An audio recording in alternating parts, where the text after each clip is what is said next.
বিসমিল্লাহির রহমানির রহিম।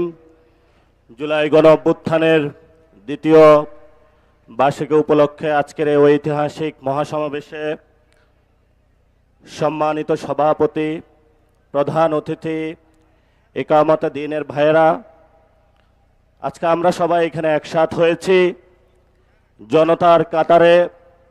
মাননীয় বিরোধী দলীয় নেতা থেকে শুরু করে অনেককেই দাওয়াত দেওয়া হয়েছিল জুলাই গণ অভ্যুত্থানের জাদুঘর উদ্বোধনে, কিন্তু ওনারা ইতিহাসের ঐতিহাসিক দায়িত্ববোধের জায়গা থেকে যেভাবে গত 2 বছর আগে 24-এ রাজপথে জনগণের সাথে ঐক্যবদ্ধভাবে ছিলেন, সরকারের এই লন্ডন চুক্তিতে যে উপস্থিত ছিল ডক্টর ইউনূস এবং জনাব তারেক রহমান, সেই লন্ডন চুক্তির পার্ট না হয়ে আজকে জনগণের সাথে ঐক্যবদ্ধ হয়ে এখানে উপস্থিত হয়েছেন।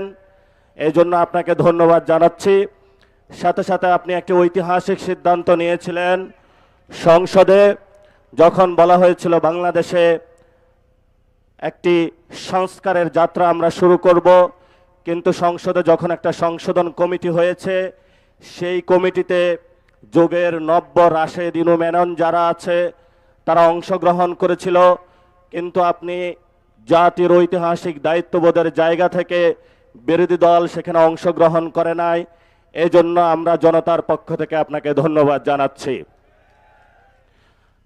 আমরা আজকে ছোট্ট কয়েকটি কথা বলবো। আমাদের ঐতিহাসিক 71-এর মুক্তিযুদ্ধের আগে যেই ভোট হয়েছিল, সেখানে বাংলাদেশের মানুষ, বাংলার মানুষ যেই দিকে রায় দিয়েছিল, সেই রায় বাস্তবায়ন না করার কারণে মানুষ অস্ত্র হাতে তুলে নিয়েছিল। সেই সময়কালীন যাকে বলা হয় বঙ্গবন্ধু, উনি আসলে ভারত বন্ধু, সেই ভারতে পালিয়েছিলেন। বাংলাদেশের মানুষ, মুক্তিকামী মানুষ বাংলাদেশ যখন স্বাধীন করেছিল, সেখান ভারত থেকে উকি দিয়ে বাংলাদেশে এসে বললেন, আমি বাংলাদেশ স্বাধীন করেছি। যেই মুক্তিযুদ্ধের কথা ছিল সাম্য, মানবিক মর্যাদা এবং ন্যায় বিচার, সেই 3টি ধারাকে ব্যাহত করে বাংলাদেশে রক্ষী বাহিনী গঠন করে বাংলাদেশের মানুষের উপরে ভারতীয় শাসন ব্যবস্থার যে এক্সটেনশন, সেটা তিনি সেই সময় করেছিলেন।